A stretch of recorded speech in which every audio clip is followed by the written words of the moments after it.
Reward ಯೋಜನೆಯಿಂದ ಮಾಡಿದ್ದಾರೆ. ನಮಗೆ ಸಸಿಗಳನ್ನು ಕೊಟ್ಟಿದ್ದಾರೆ. ಸೀಬೆ ಸಂಖ್ಯೆ 382 ಹಚ್ಚಿವಿ, ಲಿಂಬೆ ಸಂಖ್ಯೆ 84 ಹಚ್ಚಿದ್ದೇವೆ, ಕರಿಬೇವು 166 ಹಚ್ಚೀವಿ. ಪೇರಲ್ಲು ಮಾರ್ತೀವಿ ರೀ. ಪೇರಲ್ಲು 50 ರೂಪಾಯಿಗೆ 2, 100 ರೂಪಾಯಿಗೆ 4 ಹಿಂಗೆ ಮಾರ್ತೀವಿ. 2000 3000 ಆಗ್ತೈತೆ ರೀ. ವಿಶ್ವ ಬ್ಯಾಂಕ್ ನೆರವಿನ ರಿವಾರ್ಡ್ ಯೋಜನೆಯಲ್ಲಿ ನಮಗೆ ಇವೆಲ್ಲ ಮಾಡಿಕೊಟ್ಟಿದ್ದಾರೆ. ನಮಗೆ ತುಂಬ ಲಾಭ ಆಗ್ತಾ ಇದೆ. ಕೆರೆ ಮಾಡಿದ್ದೇವೆ. ಕೃಷಿ ಇಲಾಖೆಯಿಂದ ಕೆರೆಗಳಲ್ಲಿ 2000 ಮೀನನ್ನು ನಮಗೆ ಕೊಟ್ಟಿದ್ದಾರೆ. ಅದರಲ್ಲಿ ತುಂಬ ನಮಗೆ ಲಾಭ ಆಗ್ತಾ ಇದೆ. ಕೆರೆ ಹಾಕಿ ಮುಂಚೆ ನಮ್ಮದು 2 ಬೋರ್ ಇದ್ದವು ರೀ. 1.5 ಇಂಚು ನೀರು ಬೀಳ್ತಾಯಿತ್ತು. ನಾವು 2 ತಾಸು ನೀರು ಹಾಸ್ತಿದ್ವಿ. ಈಗ 1 ತಾಸು ಮತ್ತೆ ಹೆಚ್ಚಿಗೆ ನೀರು ಜಾಸ್ತಿ ಆಗಿದ್ದರಿಂದ ನಮಗೆ ತುಂಬ ಅನುಕೂಲ ಆಗಿದೆ. ಗಿಡಗಳಿಗೆ ನೀರು ಹಾಸೋಕ್ಕೆ ನೀರು ಜಾಸ್ತಿ ಆಗಿದ್ದರಿಂದ ನಾವು ಕುರಿ, ಕೋಳಿ, ಮೇಕೆ ಎಲ್ಲ ಚೆನ್ನಾಗಿ ಸಾಕ್ತಾ ಇದ್ದೀವಿ. ಹುಲ್ಲು ಅವನ್ನೆಲ್ಲ ತಂದು ಹಾಕ್ತೀವಿ. ನೀರು ಜಾಸ್ತಿ ಆಗಿದ್ದರಿಂದ ನಾವು ಕೋಳಿ, ತತ್ತಿನೂ ಮಾರ್ತೀವಿ. ತತ್ತಿನೂ ಹಾಕ್ತಾವೆ ಕೋಳಿ.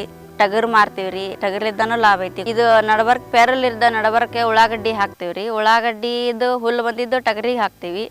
ಟಗರ್ಲಿದ್ದ ನಾವು ಗೊಬ್ಬರ ಆಗಿದ್ದು ಹೊಲಕ್ಕೆ ಹಾಕ್ತೀವಿ. ನಮಗೆ ಲಾಭ ಆಗಿದೆ. ಹೊಲದಲ್ಲಿ ಫಲಾನ ಜಲವು ಬರ್ತಾ ಇದೆ ನಮಗೆ. ನಾವು ಸಡ್ ಹಾಕಿ ಕುರಿ ಮಾಡಿದ್ದೇವೆ. 30 ಕುರಿ ಅದಾವೆ ನಮಗೆ. ಅದರಲ್ಲಿದ್ದನೂ ನಮಗೆ ಲಾಭ ಇದೆ.